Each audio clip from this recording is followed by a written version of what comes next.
mendirikan sholat. Wa'mur ahlaka bis-shalah ini jadi titik temu standar kualitas sebuah keluarga yang dirindu surga saat mereka memperhatikan sholat di tengah-tengah mereka. Kalau suami sampai melalaikan sholatnya, lantas bagaimana istri dan anak-anaknya? Kalau seorang ayah tidak memperhatikan bagaimana dia menjaga sholatnya, lantas gimana lagi seorang anak mau melihat sosok teladan, sedangkan di rumahnya aja dia nggak dapat teladan terbaik dari ayahnya. Padahal salah satu kunci teladan terbaik seorang anak itu ayahnya. Nomor 2, ibunya. Walaupun kita tahu kedudukan dalam Islam adalah ummuka summa abuk. Ketika seorang sahabat bertanya, "Ya Rasulullah, siapa yang paling tinggi harus aku muliakan beliau?" "Ummuk, ibumu." "Summa man ya Rasulullah?" "Ummuk, ibumu."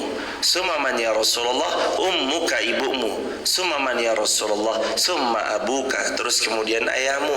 Tapi dalam Al-Quran pembicaraan yang intens itu lebih banyak ayah dengan anaknya ketimbang ibu dengan anaknya.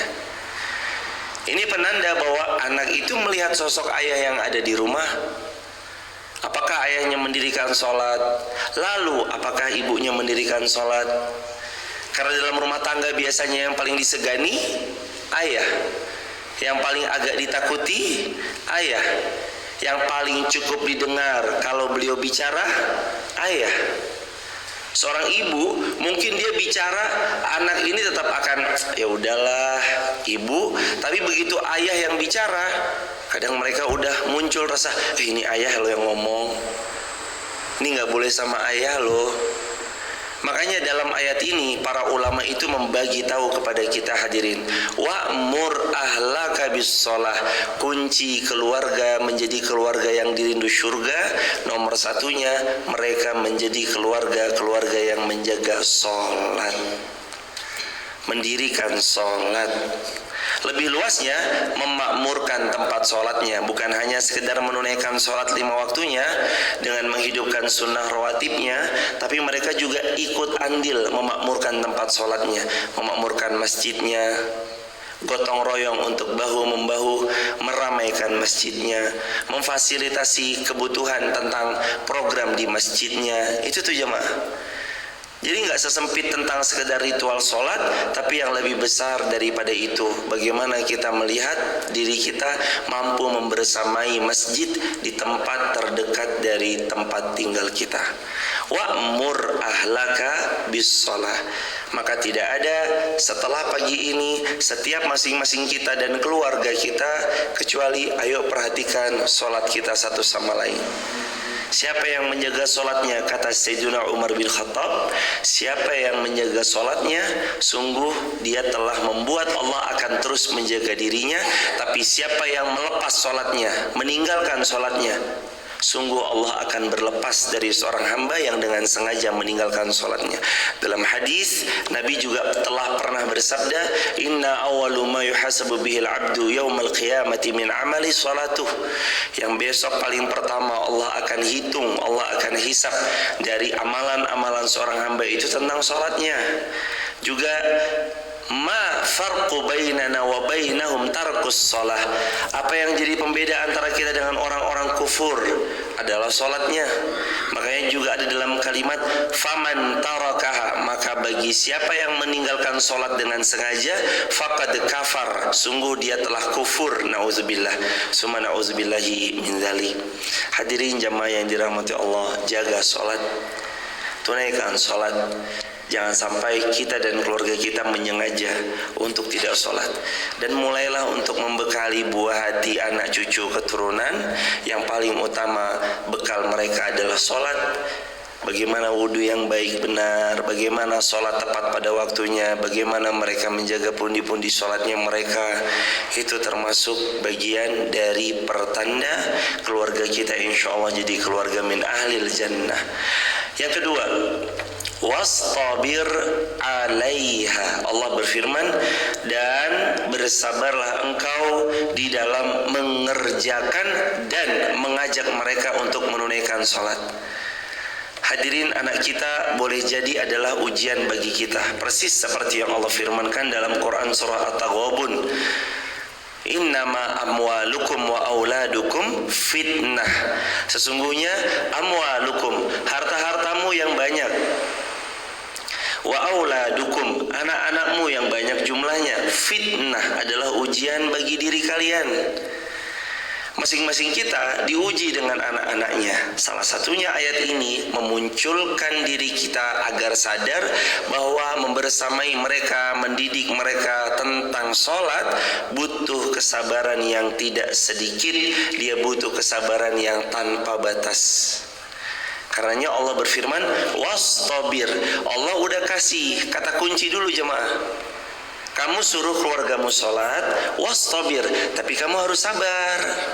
'Alaiha, dalam memerintahkan mereka, mengajak mereka mengerjakan, menunaikan sholat.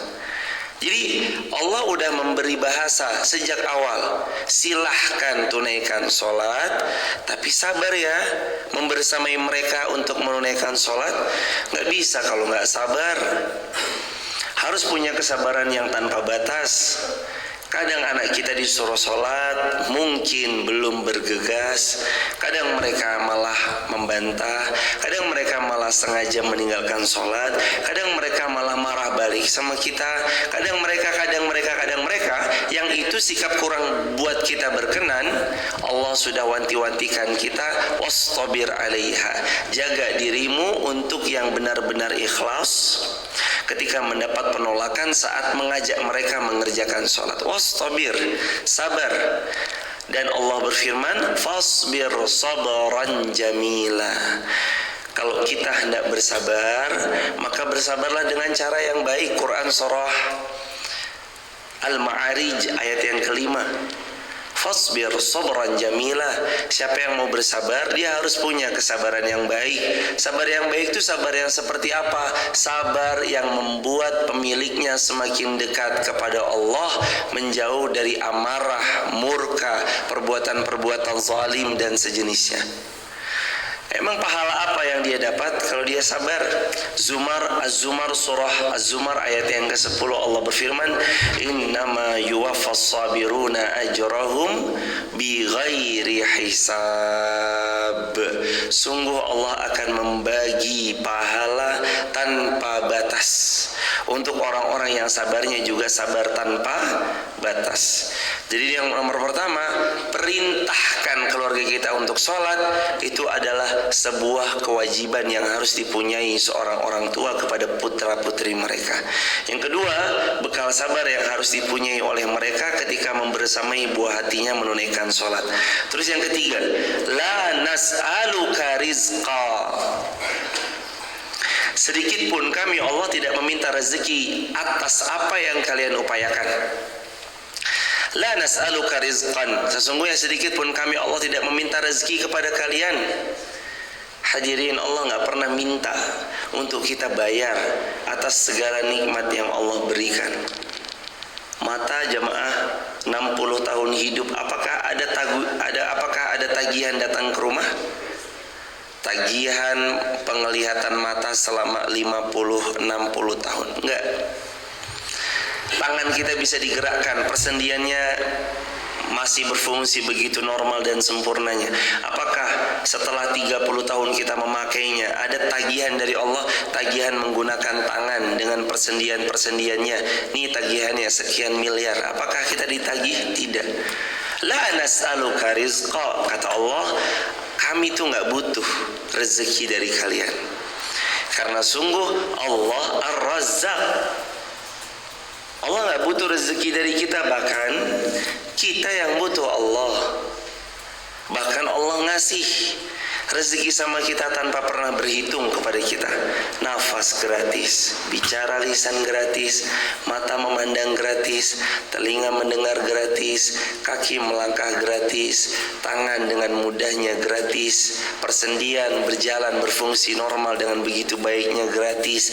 Lebih-lebih Allah kasih fasilitas dunia berupa rumah, kendaraan yang prima, pasangan salih, istri mukminah, anak-anak yang lucu menggemaskan, tanpa pernah sepeser pun Allah minta kita bayar. La nas'aluka rizqa. Ini menunjukkan kekuatan Allah bahwa Allah tuh nggak butuh bahwa kita untuk setoran sama Allah, enggak.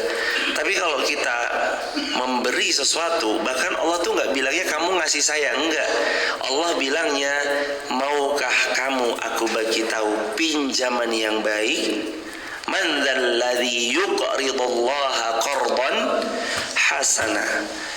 Kalau kamu meminjami Allah dengan pinjaman yang baik, Allah tahu. Kenapa diksi Al-Quran Allah bilangnya yuqridullaha qardan hasanah. Kamu pinjami Allah dengan pinjaman yang baik. Emang kita kira sedekah kita itu sedang memberi kepada Allah? Bukan. Allah anggap itu sebagai pinjaman yang pasti Allah kembalikan. Emang kita kira kita beliin sejadah masjid itu dalam rangka memberi untuk Allah? Bukan sekedar itu, tapi meminjami untuk Allah. Allah nggak minta la nas'aluka rizqan, sedikit pun atas rezeki yang kamu punya, kami Allah tidak pernah minta. Kalau kita memberi, ya Allah, ini darimu, kembali untukmu ya Allah.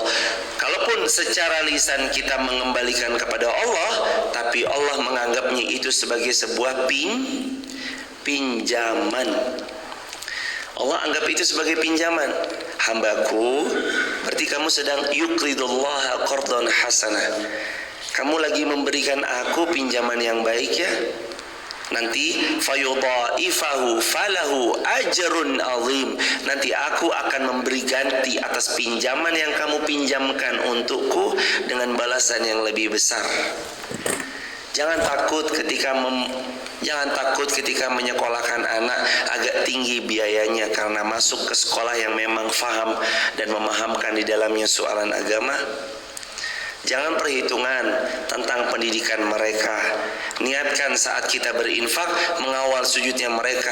Saat kita berinfak bukan hanya untuk menolong agama Allah semata, tapi sejatinya kita sedang berbuat baik untuk diri kita sendiri, anak di mana kita menyekolahkan anak di sana, dan lebih-lebih harta yang diniatkan untuk menolong agama Allah di jalur pendidikan menyekolahkan anak, Allah anggap sebagai pinjaman yang nanti Allah kembalikan dalam jumlah yang lebih baik, lebih banyak, lebih barokah.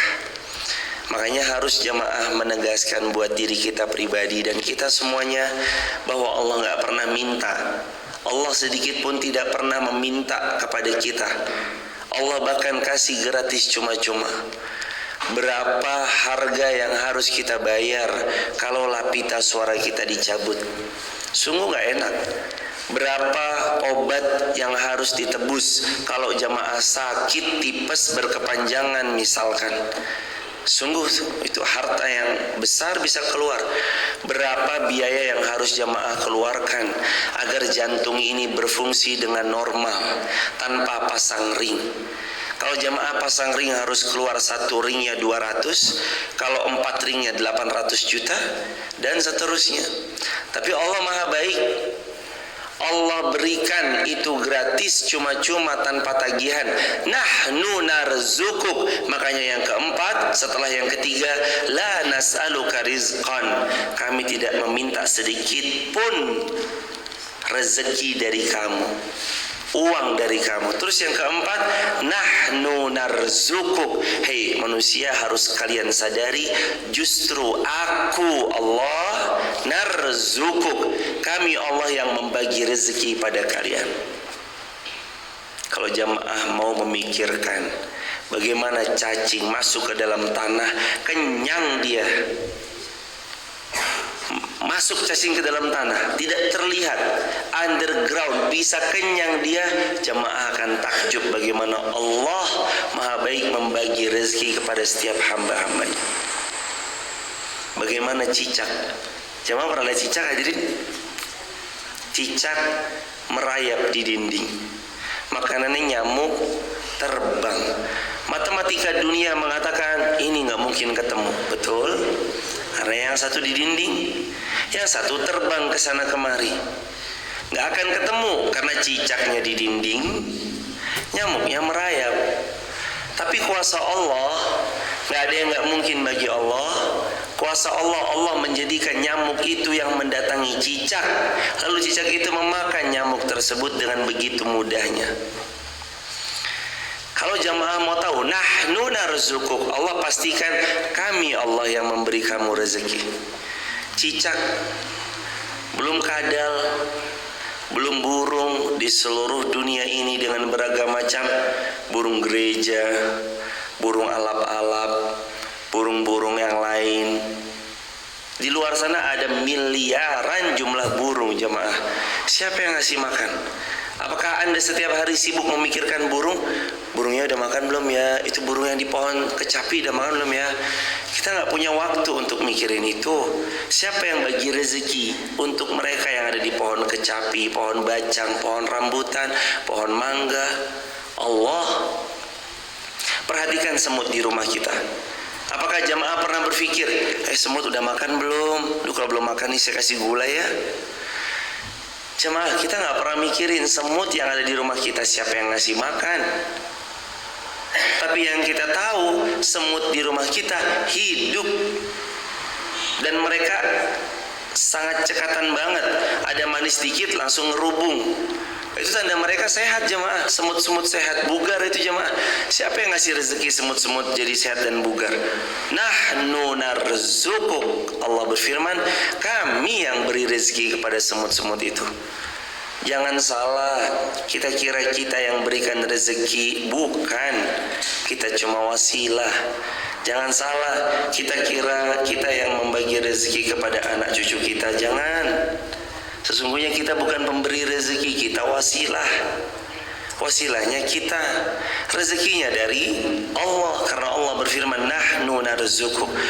Jemaah masuk ke dalam lautan, selami samudra yang begitu luasnya, ada miliaran ikan dengan beragam macam spesiesnya.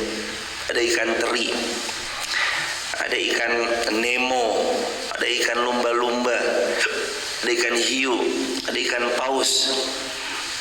Siapa yang berikan rezeki kepada mereka? Apakah kita sempat mikirkan, aduh kasihan tuh yang di dalam lautan belum makan, ayo udah yuk kita lempar apa kayak ke dalam lautan. Nggak mikirin pun, mereka tetap hidup. Mereka tetap melangsungkan keberlangsungan hidup mereka sebagai seekor ikan atau sebagai biota laut. Siapa yang ngasih rezeki sama mereka? Nahnu narzuquk, Allah yang bagi rezeki kepada mereka. Maka sungguh aneh bin ajaib kalau ada seorang sudah cerdas, pintar, lulus dengan membuat skripsi yang segitu banyak halamannya, lalu lepas sarjana kok dia bertanya nanti saya bisa makan atau enggak. Sungguh aneh. Dulu saat kita di dalam kandungan rahimnya ibu kita, nggak pernah kita memikirkan kita mau makan apa. Waktu kita bayi padahal kita lemah, gak bisa apa-apa, belum bisa berfungsi sempurna akalnya, belum bisa mengingat dengan baik kejadian-kejadiannya. Kita gak pernah khawatir jemaah tentang rezeki.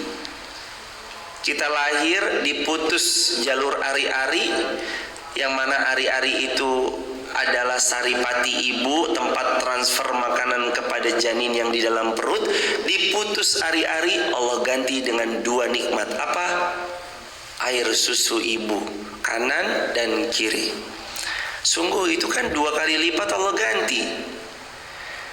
Dan kita gak pernah merasa khawatir tentang itu. Lantas kenapa setelah menjadi sarjana, pintar, cerdas, mampu menulis skripsi, ada yang bahkan tesis, lantas masih bertanya-tanya soalan rezeki? Hadirin, rezeki itu wajib diikhtiarkan. Rezeki itu wajib diikhtiarkan.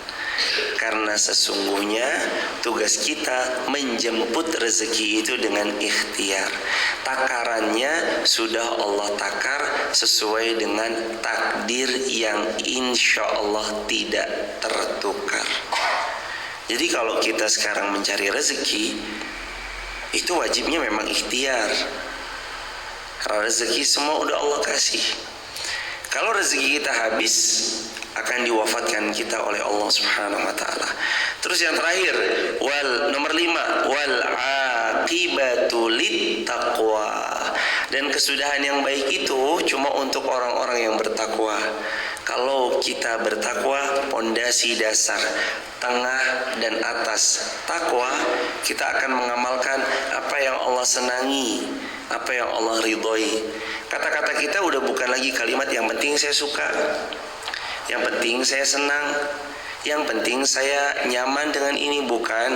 Tapi kata-katanya udah lebih di atas itu. Apakah Allah suka? Apakah Allah nyaman? Apakah Allah ridhoi apa yang aku lakukan? Wal aqibatu littaqwa. Kesudahan yang baik itu cuma untuk orang yang bertakwa. Ketakwaan itu mengutamakan kecintaan Allah, menjauh dari murkanya Allah. Itu takwa. Jadi pertanyaan kita bukan ini gimana sih, haram tapi saya suka, udah bukan gitu lagi. Tapi kalimatnya lebih kepada, oh iya ya ini haram, Allah nggak suka, Allah nggak ridho, saya mengejar yang Allah ridhoi aja, saya ngejar yang Allah sukai aja, saya menuju kepada apa yang Allah cintai aja. Mengarah ke sana hadirin. Kata Nabi, siapa yang dia mencari ridhonya Allah, Allah akan menjadi pencukup baginya. Siapa yang bergantung kepada makhluk, Allah berlepas diri darinya, kata Nabi. Apa rasanya ditinggalkan oleh Allah? Hidup akan penuh gelisah, tidak tenang, tidak nyaman, berkepanjangan, terus menerus sesuatu yang tidak nyaman itu. Karenanya kesudahan yang baik itu cuma untuk orang-orang yang mau mendekat sama Allah. Dia kembali kepada Allah. Dia memperhatikan bukan tentang apa yang dia sukai, tapi tentang apa yang Allah sukai. Bukan tentang apa yang dia cinta, tapi tentang apa yang Allah cinta. Bukan tentang apa yang membuat dia nyaman, tapi ternyata melanggar aturan Allah, bukan. Tapi tentang apa yang membuat Allah akan senang jika kita melakukan hal tersebut. Dengan 5 poin ini, insya Allah kesudahan kebaikan menjadi tempat kita berpulang. Wa'mur ahlaka bis shalah, perintahkan anakmu untuk salat. Wastabir 'alaiha, bersabar dalam membersamainya. La nas'aluka rizqan, kami Allah tidak sedikit pun meminta rezeki atas kalian.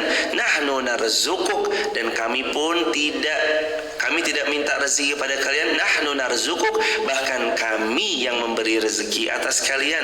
Wal aqibatu littaqwa, dan kesudahan yang baik hanya untuk bagi orang yang bertakwa. Maka sahabat, jamaah yang dirahmati Allah, tulis di kolom komentar, seberapapun besarnya gaji kita, jangan sampai kita meninggalkan sholat. Setinggi apapun jabatan kita, jangan sampai kita meninggalkan sholat. Dan sebesar apapun nominal rupiah yang kita punya, sekaya apapun diri Anda, jangan pernah tinggalkan sholat. Jaga sholat, Allah jaga kita insya Allah. Barakallahu fikum. Mari kita buka sesi tanya jawab. Sudah jam 5:30 lebih, tidak terasa.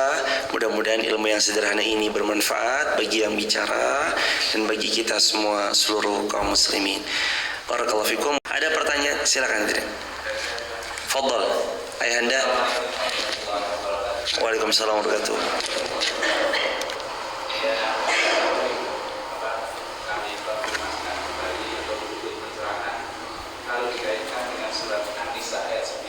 Nah, ayahanda.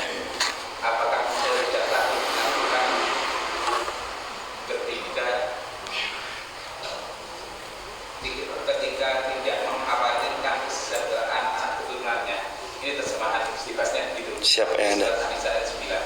Mohon penjelasannya. Jazakumullah khairan jaza. Bagaimana korelasi ayat 132 Toha dengan Quran surah 4 An-Nisa ayat yang ke-9. Wal yakhshal ladzina law tarakum min khalfihim dzurriyyatan di'afa. Allah berfirman di ayat 9 Quran surah An-Nisa, hendaknya kamu itu takut kalau kamu meninggalkan generasi sepeninggalmu adalah zurriyatan dhi'afa, generasi yang lemah. Tahu bagaimana para ulama membagi tahu makna lemah dalam ayat ini? 3. Yang pertama itu lemah secara iman, 2 ilmu, 3 finansial, IIF. Lemah secara iman, ilmu, finansial. Jadi yang paling dikhawatirkan para nabi terdahulu itu anaknya ketika mereka nggak beriman. Sedihnya Nabi Nuh luar biasa ketika anaknya nggak beriman. Zurriyatan di'afa banget kalau sampai anaknya miskin keimanan. Nauzubillahnya sampai bahkan ada anak yang kufur, murtad karena masalah perihal cinta. Dia menikah dengan yang berbeda agama dan seterusnya. Maka yang paling penting menjaga agar generasi di bawah kita adalah generasi yang kuat, kuatkan iman mereka. Salah satu metodenya wa'mur ahlaka bis-shalah, suruh mereka untuk mendirikan salat, memaknai salat, menghayati tiap salatnya dan memakmurkan masjid sebagai pusat tempat ibadah salatnya. Yang pertama, kuat iman. Yang kedua, jangan sampai meninggalkan generasi yang lemah. Maksudnya lemah secara ilmu. Udah mah imannya lemah, ilmu gak punya, gampang terombang ambing. Salah satu pintu kerusakan itu masuk karena orang ini hanya berdasar hawa nafsu, semangatnya tidak dibersamai ilmu. Yang penting semangat. Pokoknya semangat nih, pokoknya semangat. Sholat subuh 4 rakaat deh. Apa tuh sholat subuh 2 rakaat, kurang greget. Nanti zuhur kan sibuk tuh, zuhur 2 rakaat aja lah. Masa yo 4 lagi capek, sibuk kok 4 ya 2 rakaat aja. Mereka hanya semangat tapi berdasarkan hawa nafsu, tidak mengikuti wahyu, teladan baginda Rasul sallallahu alaihi wasallam. Padahal kan kita butuh banget ilmu itu pondasi, ilmu itu sebagai sebuah tatanan hidup, ilmu yang memudahkan kita melakukan sesuatu. Kalau generasi-generasi ini punya ilmu, insya Allah tidak tersebut sebagai zurriyatan di'afa. Berarti kewajiban bagi orang tua yang pertama menanamkan iman, mengajarkan sholat dan menghayati setiap makna dari rokaat, bacaan sholat dan yang lainnya. Yang kedua, mempersiapkan mereka dengan bekal ilmu, baik di pondok pesantren atau mungkin tidak atau belum pondok pesantren, sekolah umum maupun sekolah swasta, dalam negeri ataupun luar negeri. Tetap bekal kepada generasi-generasi yang datang berikutnya ilmu, karena ilmu yang nanti memperisai mereka dari segala kemungkinan tidak baik yang boleh jadi datang sama mereka. Terus nomor 3, finansial. Ini juga yang dibahas para ulama. Kalau kita bisa meninggalkan, tapi sekali lagi ya jamaah, kalaupun belum bisa, jangan berkecil hati, karena nanti jamaah akan diberi gambaran bagaimana Rasulullah punya barang di akhir hayatnya. Dalam kitab Ashabur Rasul, mohon maaf, dalam kitab Wada'ar Rasul li Ummati, judul kitab bahasa Arab diterjemahkan dalam bahasa Indonesia, perpisahan Rasul dengan umatnya. Rasul meninggal dunia cuma punya 1 baju besi, beberapa kuda dan beberapa petak bidang tanah di daerah sebuah lembah, di sebuah daerah. Cuma itu aja. Nabi nggak punya harta sampai menyentuh ratusan miliar atau triliunan yang terus kemudian dibagikan sebagai warisan, enggak, tapi bahkan itu dikembalikan semua untuk kaum muslimin, dihibahkan atau lebih tepatnya itu sudah diwasiatkan, tentu dengan sesuai koridor yang pernah Nabi sabdakan ya. Ada sebagian yang sudah diberikan sejak Nabi hidup, karena Nabi pernah bersabda juga, kalau aku punya 1 gunung emas, aku suka sebelum 3 hari sudah habis semuanya aku bagikan untuk kaum muslimin, kecuali aku sisakan untuk keperluan dan beberapa untuk membayar hutang kalau ada yang punya hutang. Tapi maknanya di sini bukan berarti juga kita harus meninggalkan generasi kita miskin, karena boleh kalaupun kita mau meninggalkan mereka dalam keadaan kaya. Artinya mereka sudah hidup, saya siapkan rumah. Anak saya 10 misalnya, contoh ya jamaah, anak saya misalnya 10, satu-satu saya kasih rumah semuanya. Anak saya misalnya 11, satu-satu saya kasih mobil semua. Anak saya misalnya 20, satu-satu saya beliin motor semuanya. Silahkan, gak ada masalah kalau memang Allah karuniakan kemampuan. Jadi kemampuan yang dimaksud dzurriatan di'afa. Hei, kamu jangan sampai menjadikan generasi bawahmu lemah ya. Lemah karena gak punya iman, lemah karena gak punya ilmu, lemah karena gak punya harta. Apalagi zaman kapitalisme seperti hari ini, mau gak mau jamaah, harta itu jadi bahan pandang manusia. Oh, dia orang kaya, kadang lebih dipandang. Orang kaya kadang bicaranya lebih didengar. Orang kaya kadang memberi keputusan lebih mudah. Butuh apa toh? Masjid butuh apa? Karpet. Nih 1 miliar tolong habiskan hari ini juga. Karena mungkin saking banyaknya harta beliau.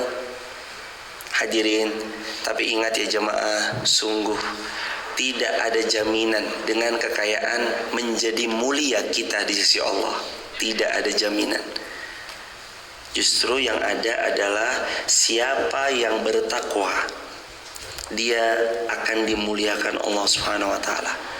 Karenanya hayo hati-hati jamaah, jangan menjadikan generasi kita tertinggal keimanannya, tertinggal keilmuannya, tertinggal kesejahteraannya. Karenanya ajak mereka bertakwa kepada Allah. Ayo kita ajak mereka untuk membiasakan tutur kata yang benar. Barakallahu fikum. Semoga terjawab. Allahu a'lam bishawab. Soal akhir ada pertanyaan lain? Silakan Mas. Pertanyaan terakhir hadirin. Waalaikumsalam warahmatullahi wabarakatuh. Amin ya rabbal alamin.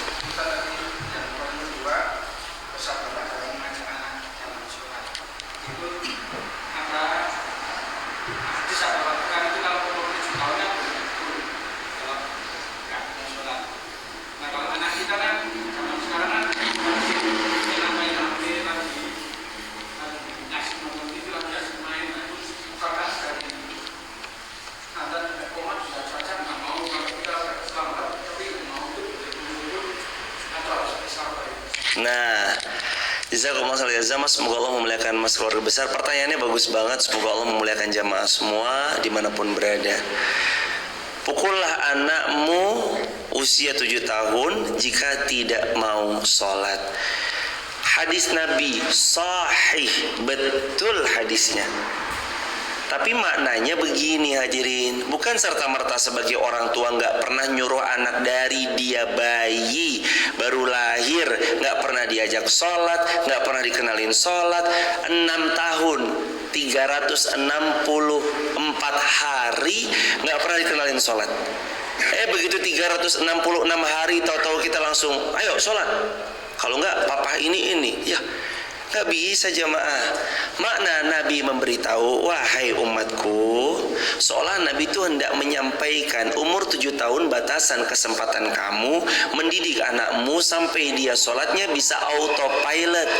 Sejak kapan kita harus menyuruh mereka sholat? Sejak mereka masih merah, baru lahir diajak sholat. Bahkan dalam kandungan diajak sholat sama ibunya. Anakku sholat. Bayi merah dibawa jamaah, ayo sholat. Bayi masih oe umur mungkin 5 bulan, masih 8 bulan, ajak geletakin, kita taruh bawah, mereka biarin sholat dari kecil, 1 tahun, 2 tahun, 3 tahun, umur 6 tahun lebih, umur 7 tahun kurang sehari, mereka udah terbiasa sholat. Umur 7 tahun kita udah enggak, insya Allah sudah tidak punya effort lebih. Makanya mengajak sholatnya dari sekarang. Itu tentang hadis yang 7 tahun. Terus yang kedua, itu pukulannya yang kayak gimana sih? Pukulannya itu bukan pukulan yang dikampleng, plak, nyeplak sini, ditonjok, matanya benjol, enggak. Tapi pukulan yang tidak menyakitkan. Coba gimana jemaah? Ayo sholat, gitu jemaah. Pukulan yang nggak boleh menyakitkan. Pukul betul, tapi ada not dari para muhaddisin, tidak menyakitkan, bukan digebok atau diapain, enggak, yang tidak menyakitkan, tetap dengan cara yang baik. Lalu apakah kita harus bersabar ataukah kita tetap harus paksakan mereka? Hadirin, sebelum terlambat lebih jauh, mumpung baru mencapai 7 tahun, kadang setengah jam sebelum azan udah diworo-woro jemaah. Nah, ayah kasih kesempatan handphonemu cuma sampai jam 5 menit lagi, karena azannya 10 menit lagi. Habis itu ikut ayah, kita sholat bareng-bareng. Diworo-woro jemaah. Jadi biasanya ketika kita mau ngambil handphone dari anak, jangan langsung diambil, tapi nak, main handphone ayah kasih 2 menit lagi ya. Ya ayah. Bilang lagi, nak, 2 menit, tinggal 1 menit lagi ya. Nak, 30 detik lagi ya. Biasanya itu jauh lebih efektif dibanding sini handphone langsung dicabut gitu. Coba diganti tekniknya. Nah, 2 menit lagi ya, coba dihitung mundur, 1 menit lagi ya, 30 detik lagi ya. Nanti insya Allah mereka akan lebih. 10, 9, 5, 4, 3, 2, 1. Sudah selesai, sini sayangku. Iya makasih ya ayah. Insya Allah akan jauh cenderung lebih mudah. Karena hadirin, sekali lagi, anak kita ini kan zamannya beda ya sama kita jemaah. Zaman kita ada Android, zaman ibunda ada Android, zaman ayahanda ada handphone touchscreen seperti hari ini. Dulu mah mungkin kita kecil mainnya bukan gini ya jemaah. Mainannya mainan umum gitu, main layangan atau ke kali atau gimana gitu. Tapi anak-anak zaman sekarang kan mainnya itu mereka lahir teknologi ini udah ada. Jadi saya teringat sebuah nasihat, didiklah anak-anakmu sesuai zamannya. Zaman anak kita sama zaman kita beda. Ayo didik mereka dengan sesuai zamannya. Barakallahu fikum, begitu mas kiranya. Jadi intinya tetap harus diingatkan, bersabar, tetap harus membersamai mereka, tapi tetap sebisa mungkin ajak mereka menunaikan sholat. Barakallahu fikum. Subhanakallahumma bihamdika asyhadu an la ilaha illa ant, nastaghfiruka wa natubu ilaik. Mari kita akhiri dengan hamdalah bersama-sama. Alhamdulillahi rabbil alamin. Rabbana atina fid dunya hasanah wa fil akhirati hasanah wa qina azabannar. Alhamdulillahi rabbil alamin. Assalamualaikum warahmatullahi wabarakatuh.